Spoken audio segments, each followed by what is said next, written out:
Hey, welcome to the show. On today's episode, we have Rye Bradley. Rye is a songwriter, singer, guitar player, rock and roller extraordinaire. Check it out. Subscribe to the channel. I think you're on the right track.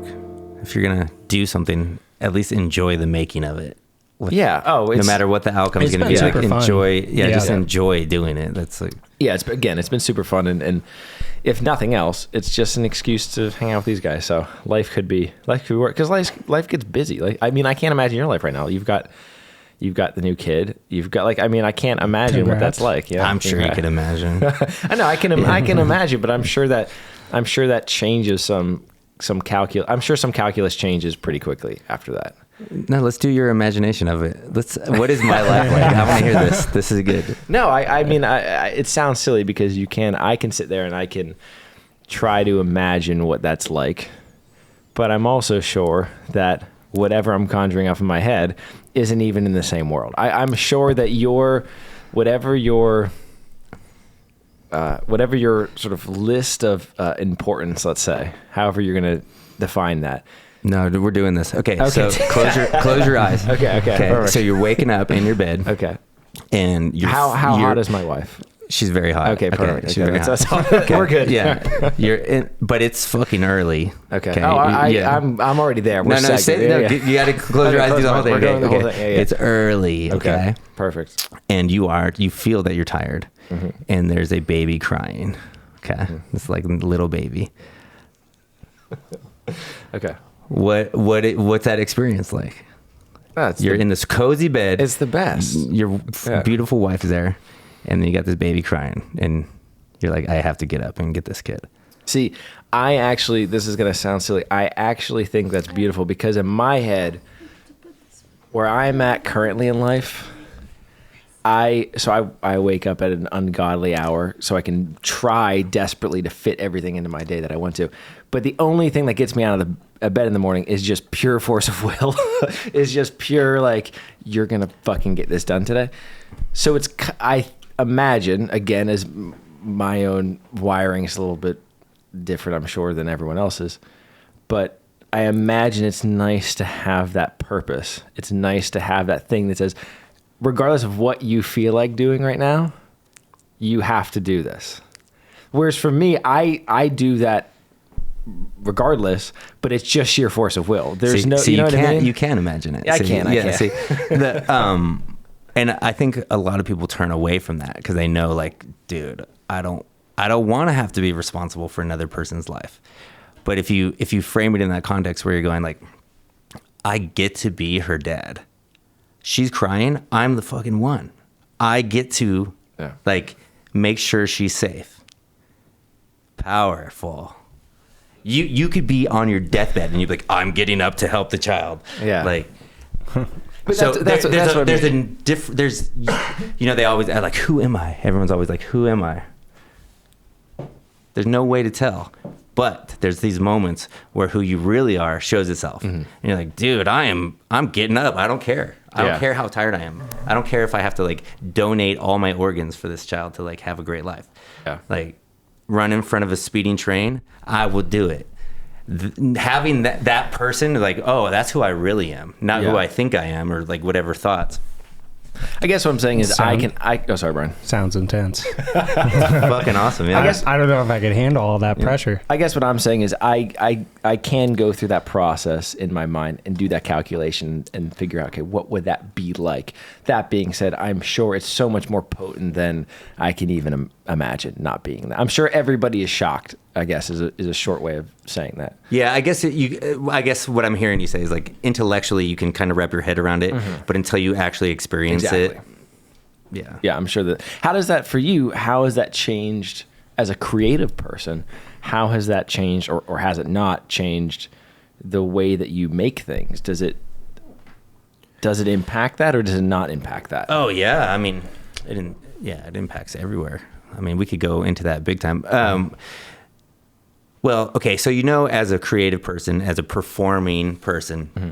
there's a lot of thoughts going on all the time, right? Yeah. There's just like this, and this is not good enough, and what are they thinking? Is this going to actually be worth my time? Yeah. I can't tell. but I still want to make these things and all this stuff. Well, that that exists everywhere, right? Like you're in a conversation with somebody at jiu-jitsu and you're like thinking about all of it, and then there's just all this mental noise, right? But if you choose it, if you choose to be a parent, I mean, some people have kids, they don't choose it. Yeah, they're just it's not elected. They're just like, no, I mean, like they may have said, yes, let's do it, honey, but inside they're like, I wish I wasn't doing this. Okay. You know, I'm saying, like, you wake up and you're like, this is what I want to be doing. You choose it. If you do that, the noise turned way the fuck down.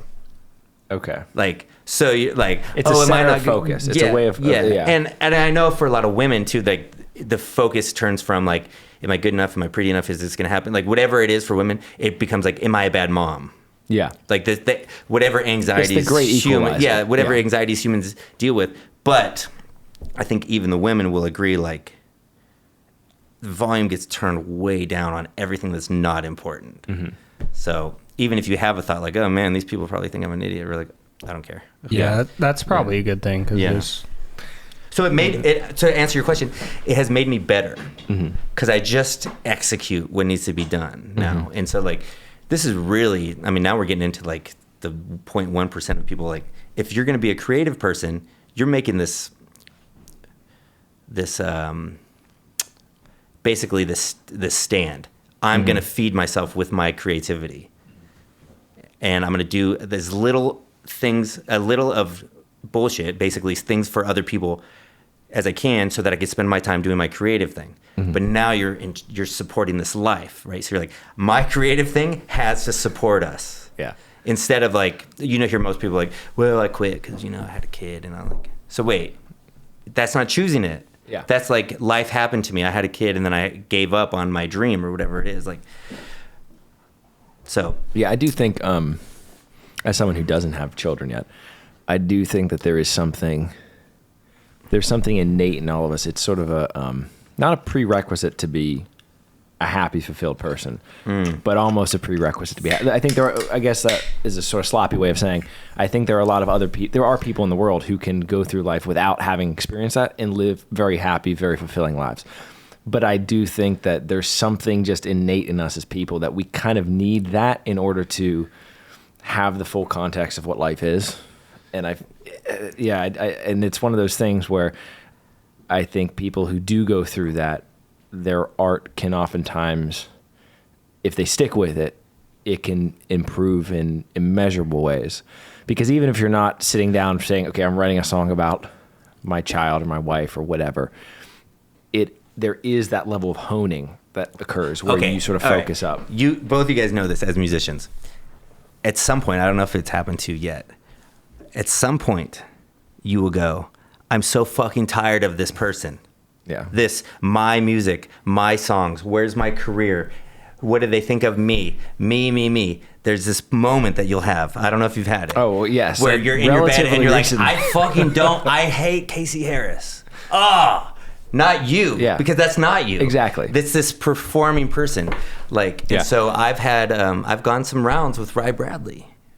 That's a name that my parents gave me, and then I modified it so that it was easier to find. Yeah, that's a people really would think of beautiful way of Ry saying Cooter, that. which is all manufactured, right? Yeah. One person isn't just one thing, you know? I've had to learn to, and it's funny you bring that up because it's something that I've experienced relatively recently in life. We've all had struggles. I mean, Brian and I have talked about this ad nauseum in life. There's times where, Brian's been close to being like, I never want to pick up a guitar again, you know? And as him being my best friend. Yeah, and as him being my best friend, there's had to be times where I have to hear him say that, knowing full well that, okay, I know he doesn't mean that, or I know eventually he'll pick up the guitar.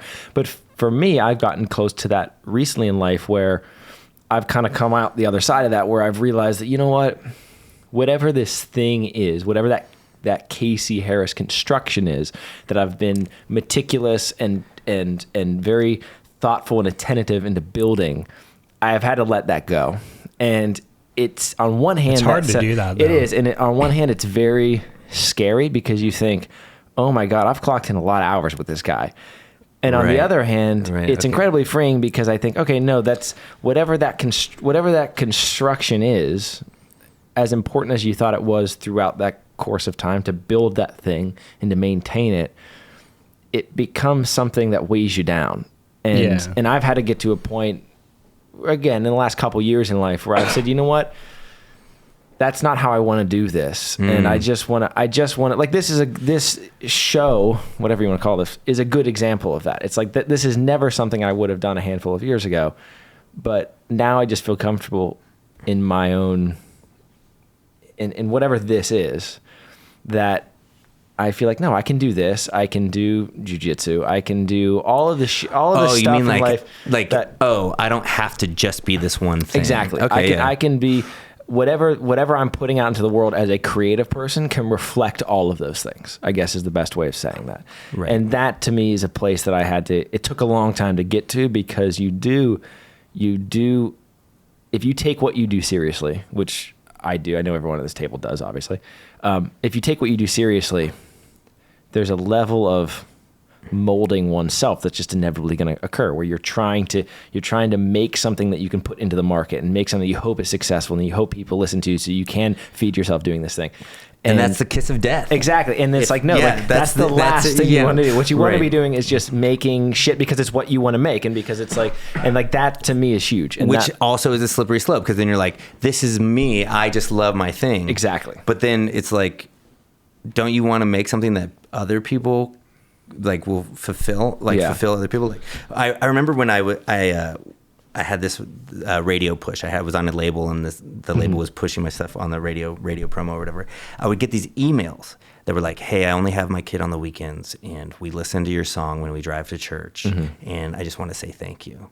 Yeah. I'm like, oh, fuck. That's it. That's cool. Because that song came from a real place. Yeah. And then I connected with other humans. I mean, I think people respond the most to authenticity. So I think people get caught up in trying to create something that they think other people want to listen to. But why are people getting further away? What they really want to listen to is like what is authentically you. Yeah, and that's where I feel like a lot of people misstep, is they love that feeling that you're articulating, where somebody is affected by what you're doing, but they're missing that component that Brian's talking about, where the only, or I shouldn't say the only reason, but that most of the time, the reason why that is successful, the reason why that conveys something to an audience, is because it's coming from a sincere place. And because the audience, I think on a creative level, the audience has to factor in zero. I'm sure there's times where you can put yourself in the eyes of the listener, or the ears of the listener, whether it's through production or through the presentation of that thing. Right, you're like making sure that what you're making is communicating to other people. But I think on the creative level, when it comes to, I say this a lot, but going from nothing to something, that's what's happening on a creative level. There's some magic that's occurring where you're going from nothing to something. And none of us, as much as we all kind of sit here and I mean, I think about this stuff all the time because it's what I love doing. None of us really have an answer as to how that happens. But whenever you're dealing with that nothing to something, there's that kind of gut instinct of wanting to understand what's going on there. And I think letting go of that and being able to just accept that you're not going to get all the answers, that's fine. Just keep doing the thing, keep honing what it is you're doing, and keep trying to get better at that. I think that's the only way to, at least in my head, that's the only way to really, really go. Okay, well, let's talk about getting better. Yeah. There's so many conversations I'm having with people lately in the jiu-jitsu world, but also in the music world, where it's like a lot of people are saying that they're into it, but their actions are not showing that they're like really, well, this whole idea of getting better. Like, how many people do you know that have been playing the same stuff that they on their instrument since high school? Yeah. They never or they have something like, well, I started to work. I wanted to pursue it, but I never wanted that transition from this is really fun to this is my job. Like the fun stops to be like, the fun used to be, I feel good when I'm doing this, and it's like this creative thing, and I'm hanging out with my buddies, to like, now the fun is like, I'm going to get that gig, or I'm going to get some kind of deal. Like, it used to be get a record deal, but now it's like get all these streams, or like start making money with it. Like, your fun stops being, hey, let's drink beers in the garage and play, to like, and people like fight against that, right? Like the one guy in the band is like, no, man, we got to get it to the next level. Yeah. And he's like giving the drummer shit and giving everybody a hard time because they're not practicing the songs and getting better. And they're like, those guys are like, dude, this is just a fun thing that we do. For you, as a creative person, do you have a set routine? Because I know for me, the personality type that I am, I'm an A to B to C to D kind of person. Like I need that every hour, every like minute of my day. Like a workflow or like exactly. some like kind of structure? Every minute of my day is accounted for. You know what I mean? Just because that's the way that I know that I function. And that's your comfort zone for sure. Exactly. And so for you, what is currently, because this is a fluid thing, I feel like this is always changing for people. What is the current state of that routine, whatever that is, to improve, to make sure that you're not just sitting in the same place creatively? Oh, dude. Okay. Well, we just keep opening a can of worms. It's like all these different hats, right? Yeah. And absolutely. I still want to get better as a guitar player. I've been wanting to do that since I was 11.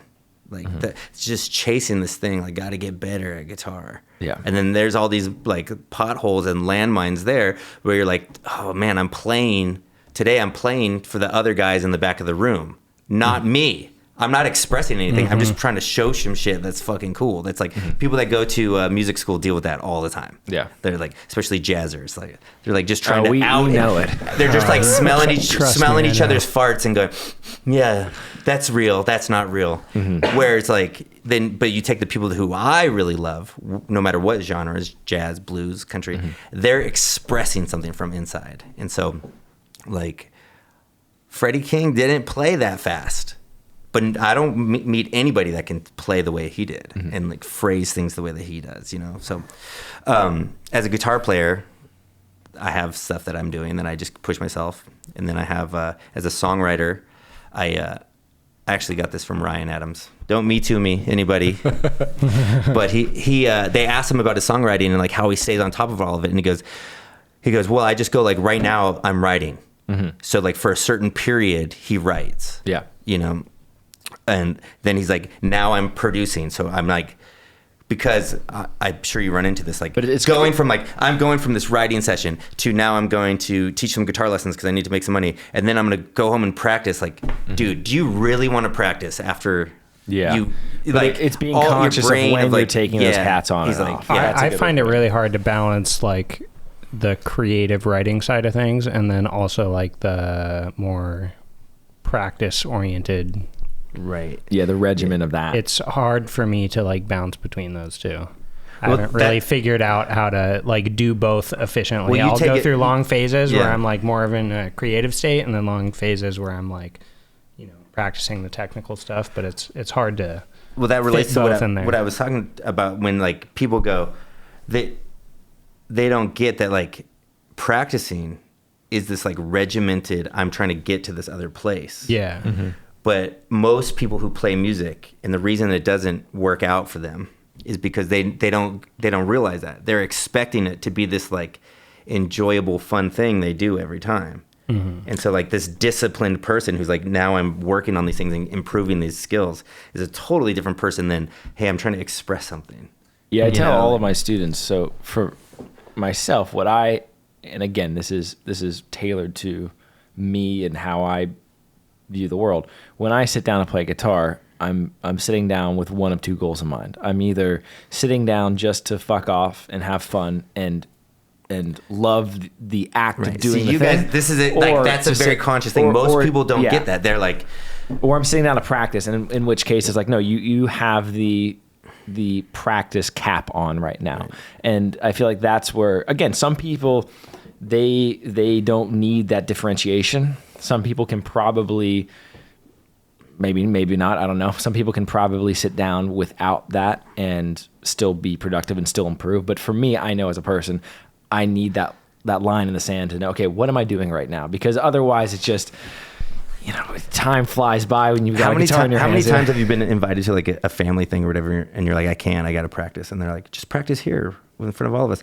Like, no, that's not what I'm doing. Too many like, times. yeah, like it's not gonna sound good there. Like, Yeah, you're gonna hear the same phrase 40 times in a row. Like, and like to me, I always even like just practicing in my little room over here, knowing she's like on the couch, hearing me like play the same riff over and over. And I always tell my students, and I break this down to just nuts and bolts because I'm a crazy person, but I always look at, when it comes to sitting down and practicing, I think there's two halves of the equation. You have what I call the intellectual part of practicing, which is sitting down and understanding, okay, what on a musical level is going on here? What are the notes that are being played? What's the relationship between those notes, the rhythm? And that could even extend to, where am I putting my fingers on a guitar, right? All of the processing power that's occurring when you're doing that. And then the other half of the equation, and that's interesting. Like for most people, that's the part of practicing that's fun and fascinating, keeps you wanting to come back. The other part totally don't agree, man. No? Most people that want to play an instrument, that is way too confronting. Oh, see, they're like, wait, I want to feel inspired. That's why people quit. They get a guitar. What I'm saying, when you're talking about the practicing, right? When you zoom in on the practicing, and someone sits down and they have the ball, say, okay, I'm going to practice right now. I'm going to get good at this. Usually that's the half of the equation that I feel like keeps people's attention, at least. The other part is what I call the mechanical half of practicing, which is the boring part. Which is just doing the physical action over and over and over again. Yeah. And to me, like I tell people, like I break that down to the absolute most minute of differences. So if you're playing a particular scale, playing that scale in the same position, the exact same notes on the fretboard, but using different fingers, right? Little moments, like, because there's going to be one moment when you're performing where you want that particular finger position, and there's going to be another moment where you want a different finger position. The thing is, you're giving away the magic. So this is the thing. This is free music lessons right here, folks. The people that are listening don't want any of that. Yeah. They want you to have this divine gift. Yeah. So in secret, yes, you practice, you focus, you get it so perfect, staying up late. Mm-hmm. And then when you get out there, like, I don't know, I was just feeling it. Because that's like, and when it comes to like, we're going to idolize a musician, they want somebody that's just like. Well, people don't, the thing is, people don't want to admit that Hendrix spent like 17, 18 hours a day with a guitar in his hands. You know what I mean? Like, totally. You know what I mean? Like, no one wants to admit that, because then which is weird, because for me, again, and this is just my crazy mind, when I hear that, this is what I tell all my students. That is the greatest thing to hear in the world, because you're like, oh, I could do that. Right. If I was that crazy, and if I was that obsessed with that thing, and if I clock that much, those hours and that much attention into that thing, I can do that. To me, that's the greatest news in the world. Like when I realized that as a kid, I mean, yes, everything in my life went out the window immediately. Right. But it's the greatest news you can be given, because you think, oh my God, it's all there. And for some people, they're going to pick that up faster than others. I mean, that's inevitability. That's just how we are as people. But it's the same thing, again, like with jujitsu or whatever it might be. There are going to be people who that particular skill set can be acquired faster than other people. But I love that. I love knowing that it's just hours clocked in. Like, I just think there's something really, really beautiful about that for me. So you zoom out from there, okay? Now you're working on the instrument. There's no more time to practice stuff. You're just like always playing. You're always doing gigs. You're like, I'm not getting any better. Hendrix talked about this. Yeah. He'd be like, I want to write a song, but all I'm doing is like playing the same Little Richard song all night. You know, that's when he started to do his own. But anyway, you're working, you're like, that used to really fulfill me to get better. And now I just feel like I'm doing the same thing, going through the motions. And when you play music for money, you start to notice like most of the people that are involved aren't doing it because they love music. They're doing it to be on stage in front of people, or they think that this is their path to be making money, or they want some kind of notoriety, or they want to be recognized. And I think for guitar players, especially ones that went to school, we're going like, hey, other guitar players, just respect what I'm doing. Like, I want to be one of the real guys. other guitar players, let me know. Which is not what's happening in the barroom floor. Mm-hmm. The college girls don't give a shit about that. Yeah. They're like, oh, this guy looks like Luke Bryan. I'm like, which is not wrong. I mean, I'm not like, everybody is here and experience something different, right? So then 10 years of like you're working goes by and you're like, dude, what am I doing? This doesn't feel as like honest and true to the thing that I really wanted to do. So I meet this drummer a couple weeks ago and he's so good. We're just playing, and he's like, I've been doing this for 10 years. I don't know how much longer I could do it. I'm like, this dude's freaking amazing. Like, what is he talking about? And I go, look, man, the thing that always keeps me coming back, because I'm 44 now, and I started working right after. I mean, I was playing in high school. I was doing gigs in high school, but like really feeding myself with the instrument when I was 22. So that's a while. I told him the thing that keeps me coming back and just keeps me going is that I just fucking love music. And when all that other shit gets in the way, I'm like, oh, that's not music. None of it is music except for actually playing it. Getting your followers online, or trying to even like talk about how great your band is to get a gig, or any of that. Even the money side of it. And none of that is actually playing music in the moment. Like, I guess I'm talking about being present. That's why I was like, hey, let's play together. Because we didn't get any cool, like really high quality videos of us when we went to Norway. Yeah. I was like, let's document these two dudes who are friends playing together. Yeah. You know? How do you keep all that other shit from tainting the love of music? Because that's something I've really struggled with in certain points in my life, is like, you know, you need to make money, you need to, you know, get in with these people, like, you know, all this It really hurt. Other shit can really get in the way. It really hurt in the beginning. In fact, I guess I had the Band-Aid pulled off. And what I mean is like, so I was just writing songs that I was feeling, and people were responding to it. And I was actually on tour as a guitar player for another band. And I recorded the songs, and I just wanted to make something, you know, that like desire to make something. I made something, and this publisher in Nashville was like, that's good. We're going to give you a writing deal. And at the same time, there was like some friends of mine knew this publisher, and they started this record label to put songs out on me. And so I went from I'm making something that I'm really happy about and people are responding to it, to you are in the music business. And my publisher used to say like, you're in music, you're not in the music business. And I would be like, dude, he keeps saying that. I'm tired of him saying that shit. Like, he doesn't. I'm like, I book gigs, I do contracts. He's like, no, you're not in the music business. And I didn't really get it at first until I realized that I really needed to start putting on a completely different hat. Like, you know, there's all these like psychological studies where it's like they make people watch sexy videos and then they ask them questions, and then they make them watch like sad videos. They ask the same questions, and they get like completely different responses based on people's state of mind, state of being. Yeah. And so I guess the short answer to your question is like, Brian, the creative person, should really be protected. Yeah. Usually by Brian, just trying the music, to like separate everything as much as possible. Yeah. Like, so basically I'm with this publisher. We're like, now I have a publishing deal. Cool. I am actually a professional musician. I'm getting a monthly draw on my songs. This is cool. And I show up to show the songs I've been writing that week. And he's like, that's the worst shit I ever heard in my life. Quote. Like, so I made something that I thought was great. And this guy is sitting behind it.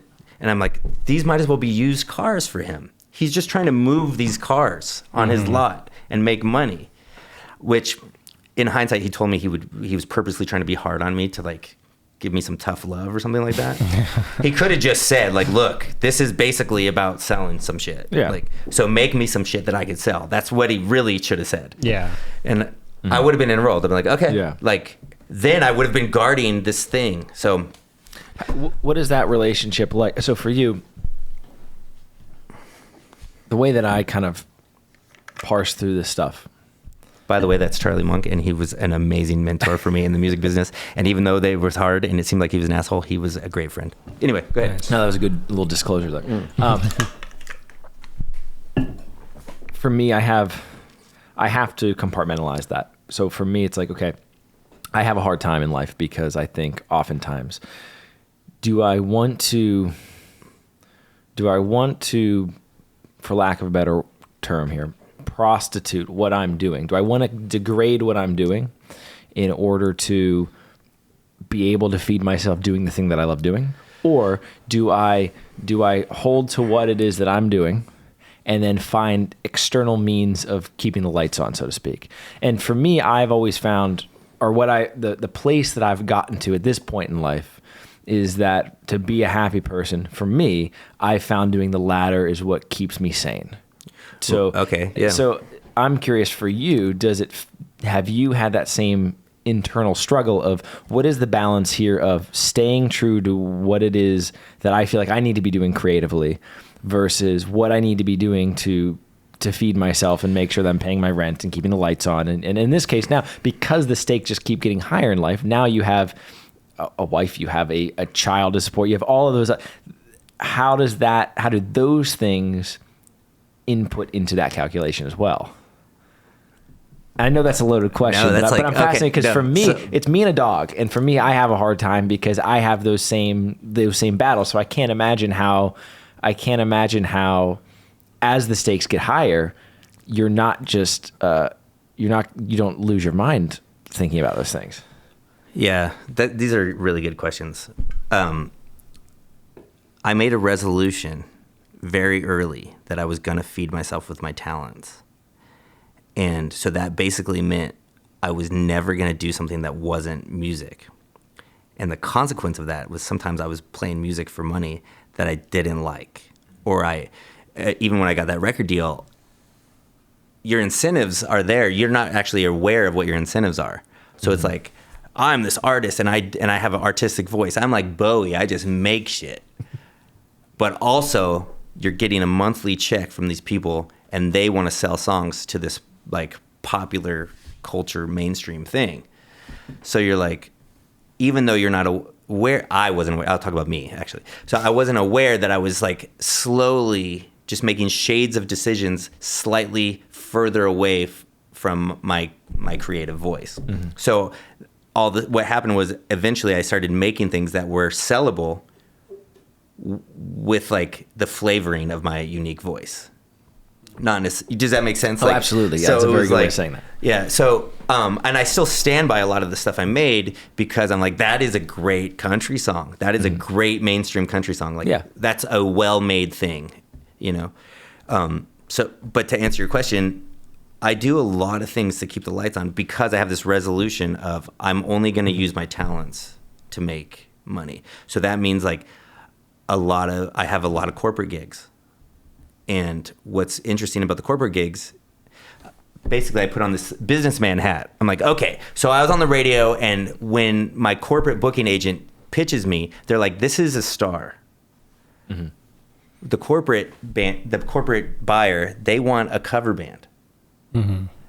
But so what I do is I go, you're getting the star. And we're going to play the covers, some of them that's still like we like. Yeah. But you're also getting an artist. So it becomes this context thing. Like, so maybe there's only one or two of my original songs in the set and Wells Fargo or whoever, whatever band or whatever company, let's not even put a name on it, Company X, they're getting the thing that they want for their people. Mm-hmm. It's like I'm putting a service. I'm just putting it in a package that you're also getting a real artist. So now instead of like the people that work there, when they go to the event, instead of like, oh, that cover band was good, they're like, we saw Ry Bradley. Yeah. And then I have my CDs and that's a really smart way of going about that. Yeah. I had to I come from a long line of scammers. No, I'm kidding. So I basically had to go like, how can I maximize this situation? So I'm giving away all my tips now. I think that's wonderful. You have to cut that out. That's no, but steal that. I think I realized pretty early on that I can't be expecting people to get me. I was expecting my parents to get me as a kid. Why don't they get me? Mm-hmm. Expecting all my girlfriends growing up. That's an empty pursuit. Trying to get people to understand who you are. No one can understand anybody. We're such dynamic creatures. Nobody's just one thing. Like, so, okay, I don't care if people get me. But what I can do, because I'm actually nothing. I'm like this fluid talking chimp that thinks he's Ry Bradley, this musician or whatever.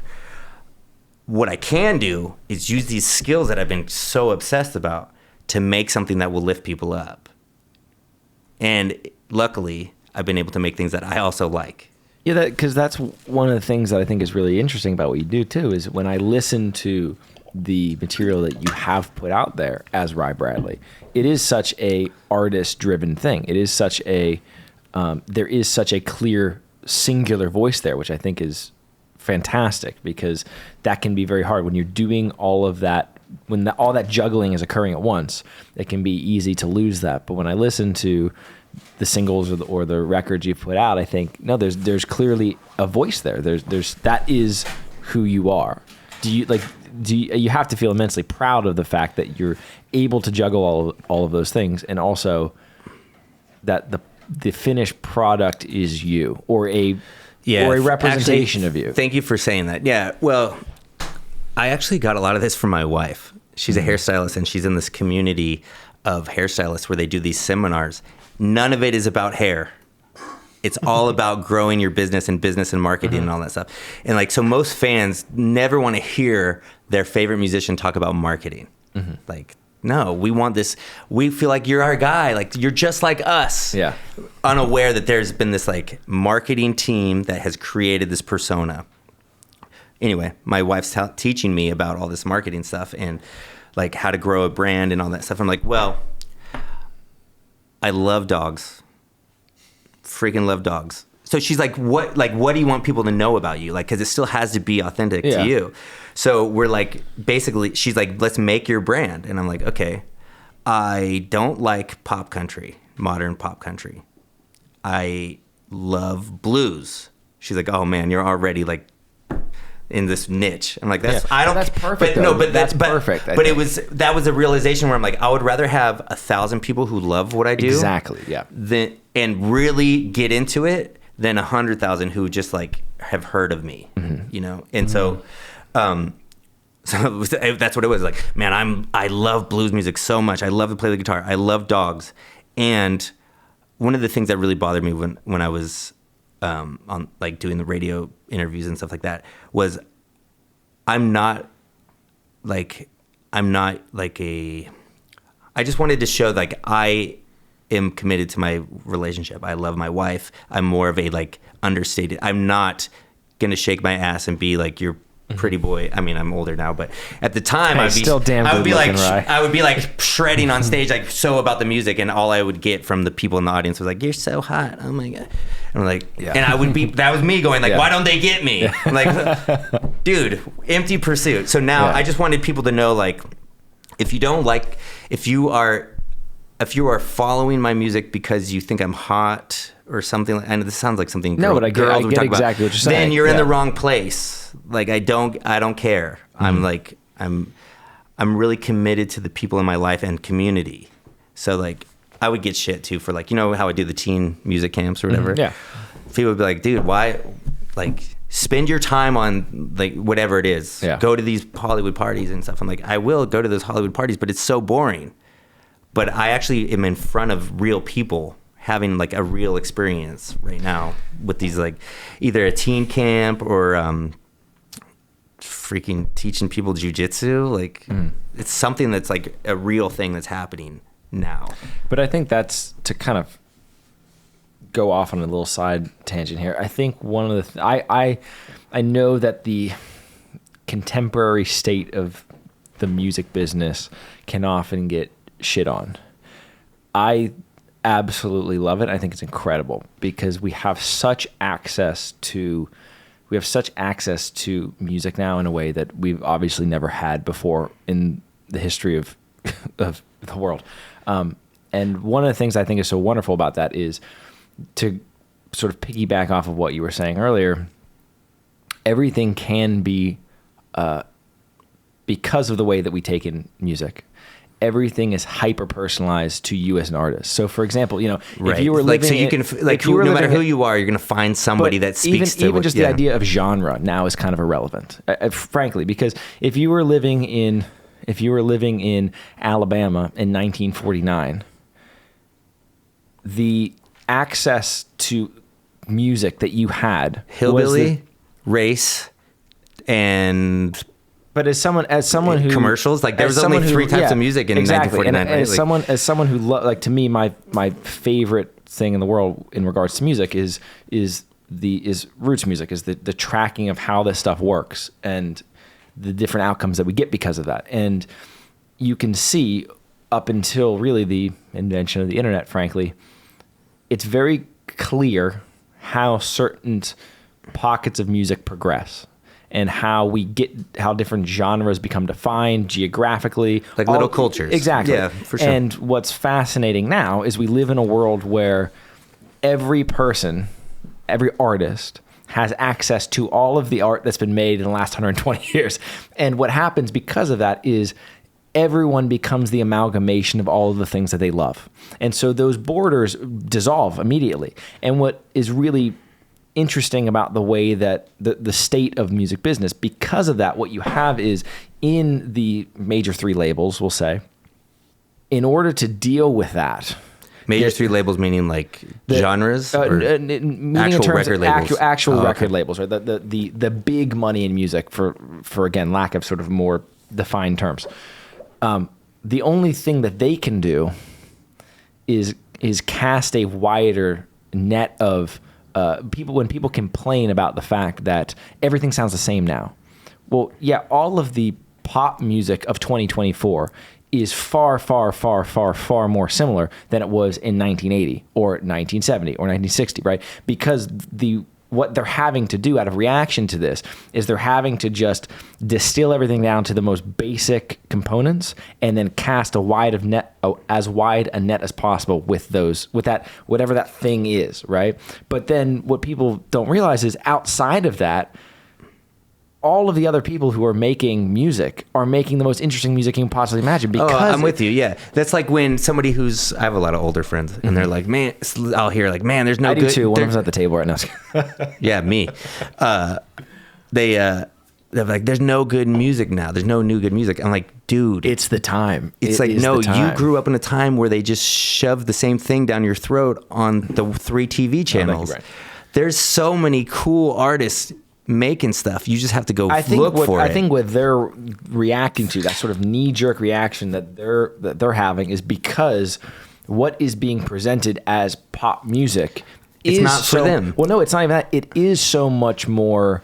It is so much more singular. It is so much less interesting because it's for everybody. Because the reaction that they're having, the reaction that sort of mainstream music is having to everything being so individualistic, is they have to just they have to dumb it down to the lowest common denominator for everything. I think we're saying the same thing. Yeah, exactly. We are. Basically, like if you want to find something really good, you're going to have to dig for it a little bit. Yeah, it's not going to be on the Ed Sullivan show and you get to see the Beatles. Exactly. It's like I would so much rather live in that world. Like I wake up every day so thankful that I live in 2024 because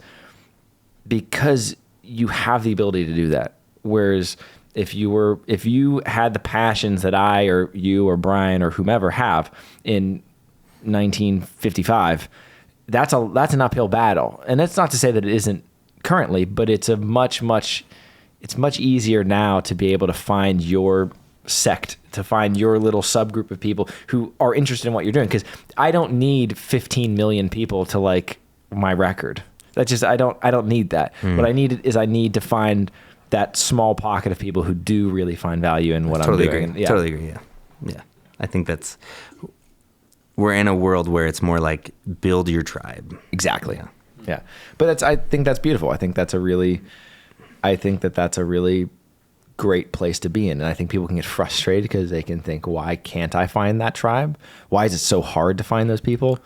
But you can do it. It just takes time and a lot of legwork. And actually, can we go back to what you were talking about, like working?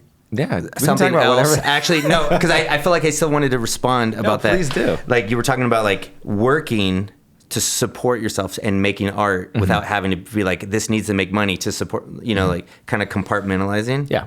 I actually I have a young friend who is like, he wants to be a songwriter and all this stuff, and he's always like, should I get this job? Should I get this job?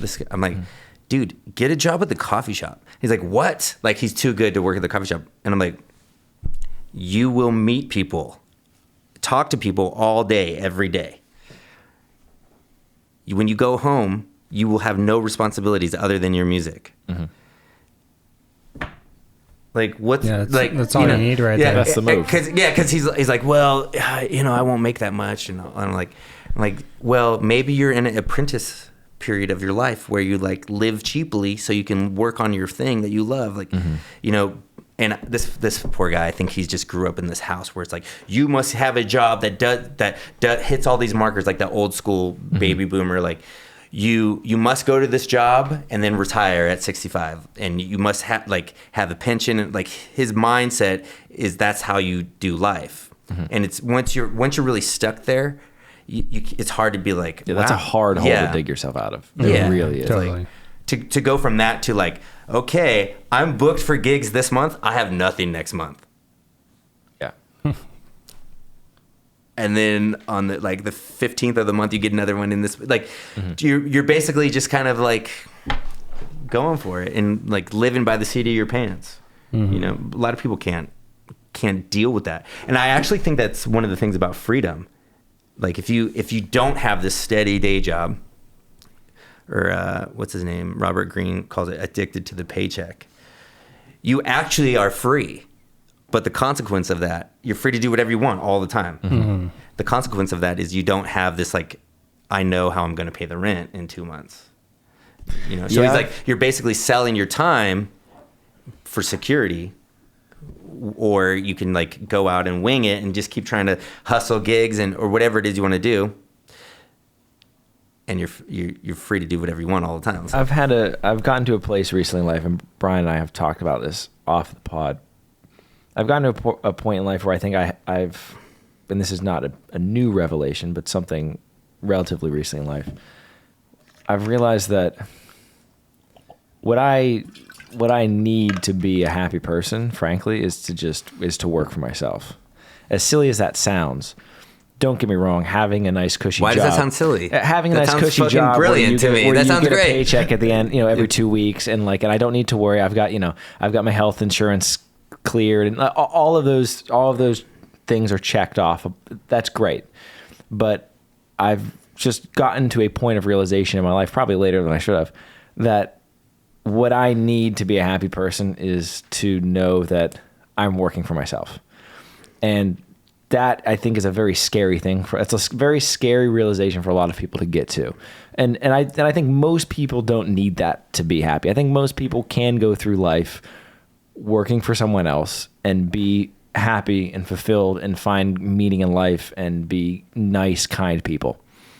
I've realized that I can't do that. And not because I'm sitting here sulking coming home from work every day. It's not that. It's just it even transcends music, frankly. It's this feeling of I need to build something for myself. And I know Brian is the exact same way. Brian is the exact same. Like I just whatever that trait is. I want to do something I actually care about. You know what I mean? Like, sure, getting a paycheck every month is nice, but like, the day-to-day stuff, it's just you don't really care about your job. You just kind of pretend to, so you can get the check at the end of the month. This stuff is all that we're talking about is all happening in the corporate world. Absolutely. There's a tide changing where. Like this idea that you work for the company and you just do what you're told and you get the paycheck, it's producing like bad results now. After the lockdown, people are like, I don't want to like just go work for somebody else. So there's this like new leadership situation happening. I think it's called like conscious leadership, and basically it's about enrolling the employees in being part of the team, not even part of the team. Like they own it. They like you. It's not just my company and you work for me. Like we are going here. So even if you are just an employee, it's like dedication to whoever's managing or leading the situation, explaining and letting everybody know that they're a crucial part of getting to this other place, and like they will also reap the rewards of it. Like basically saying like get them to care about what they're doing instead of just like. Well, it's almost a feeling of. Societal freelancing almost, where you realize that what you need is you need a marketplace of skill sets, and you can bring like for us right now, we're at a place where just to use an example from the podcast, we need clips of things, right? Little like short, silly, like little clips of things, right? So for us, it's like, okay, well, we've spent the time sitting down, figuring, okay, how can we do this ourselves, right? Whether that's sitting there manually doing it, whether that's using AI programs or whatever. That being said, there are only so many hours in the day. All three of us have day jobs that suck our life away, right? We're already like, I get up at 4:55 every day so I can fucking get everything done that I need before I go to sleep at midnight. You know what I mean? Like we all have just life. And so there's only so many hours in the day. And yet, okay, well, what can we do? Well, we can see, are there people out there that we know who have this skill set? And if there are, what can we do to bring them on board to try and help with this, right? And so, and that I think is a great thing for the way that we all interface, is to realize that, okay, it can be a sort of, for lack of a better word, freelance approach to a lot of business, where you are bringing individuals on who say, okay, you have a specific skill set here. Can you help me with this thing? Okay, what if you use a different word? Okay. Community. Okay. It's a community project, so that everybody involved is actually getting something out of it. So like, you are good at this and I'm good at this. We're going to build something together. Community, which I think is more in alignment with the way human beings actually work. Like this Western, like the Western, meaning European view of like, I'm going to get my money and I'm going to get my house and take care of my family, and we're all going to have our own stuff isolated from each other, I think lends itself to a lot of problems. I think it's a balance. Yeah, I think there's depression, a balance, overwhelm, but it's like, no, this is my and this that's is why my community. I think that's why I have found just so much happiness in doing this. I mean, we've only done, we've probably done less than 10 of these at this point, but I just really, I just enjoy this immensely, because I just think that it feels good to be able to, on the other side of this, give something to someone and be like, hey, like, here are these videos and here's this audio of you performing and doing something, like here's a conversation of you talking about this thing that you love, or whatever, could be talking about whatever. But to me, it's like, that's something that I am very surprised at the other end of this gives me immense pleasure, being able to just help other people that I love out. I think, and just having something that we can build for ourselves, So I think that you need that in life. You need all the but I get what you're saying, and I think that frankly people just want to help each other out. I do think that there's something I think that there is something innate in all of us of wanting to build with our fellow people something that we're proud of. Yeah. It's like why I think Lord of the Flies is the dumbest book of all time. I cannot stand that book. I talk about this all the time with everyone, because I think it's, I think it's, that really bothers me, because I think that's the exact opposite of how human beings actually move through the world. Yes, obviously we need to be able to civilize people. We need to have rules. We need to have guardrails in place as two individuals recognizing, hey, this guy, we have to keep this guy in line. He has to keep us in line. Those things have to be present. But at the end of the day, we want to help each other out. We want to steer the ship in the same direction, generally speaking. We keep each other in check. Is probably a better way of saying it. I'm gonna read Lord of the Flies. Don't fucking bother. No, have you? He's got a William Golding. He has a book of essays that he wrote. Mm-hmm. One of them is called "Thinking is a Hobby." Yeah, dude, I read this when I was like 15. I think it changed my life trajectory. He basically says, thinking as a hobby, there's 3 levels. Number 1, you're ignorant and blissful. You're just going through life. Everything's happening. Like, whatever. It's like, that's life. It's just happening to you. Mm-hmm. You don't really think too deeply about it. Level 2, you see everything that's wrong. And it just like drags you down. Mm-hmm. You're like slightly smarter and you're slightly more aware, and you just see everything that's wrong. And then he said, level 3 is you see everything that's wrong, but then you still are creative. You still create things. It's still choosing. Yeah, like you see it all, and you're, in spite of it all, you continue to progress, make things, contribute to people. My mother has this saying that it's like a motto for her my whole life, and it used to really put me off. Happiness is a choice. And it's this thing that really used to, as a when young you're depressed, person, someone says that to you, you're like, no, as a young, and especially as a young person who was constantly struggling with this, like I feel so blessed that I have things in my life that I am obsessed with. It makes me so happy that I have things that whether it's music, whether it's film, whether it's jujitsu, whatever, things that I think about constantly. I love that. At the same time, you can, at times in life, view that through a different lens and view that as just the worst curse in the world because you think, why the fuck is this not working? Or why the fuck can't I improve at this the way that I want to? Or why, whatever those things might be. And as a younger person who hadn't gone through those steps, hearing that is the worst thing in the world. Hearing that is just like nails on a chalkboard. Coming out the other side of that, I think that there's immense value in that. And I think it's something that everyone needs to hear, regardless of where you are in that trajectory. Yeah. Because I think that there's great value in that. I think recognizing that the only way that you can truly make something in the world is to be cognizant of the world around you and to make something in spite of that world. I think that's the only way to move through life and be a happy, fulfilled person, is to recognize going back to that young friend that wants to be a songwriter that I was telling you about, that I was like, just work at a coffee shop and work on your songs or whatever. He would call and like talk about how everything sucks. And I go, you are in the perfect place right now. And I was basically just trying to get him to realize, like, look, the thing that you want is going to require you to be a different person, a new person.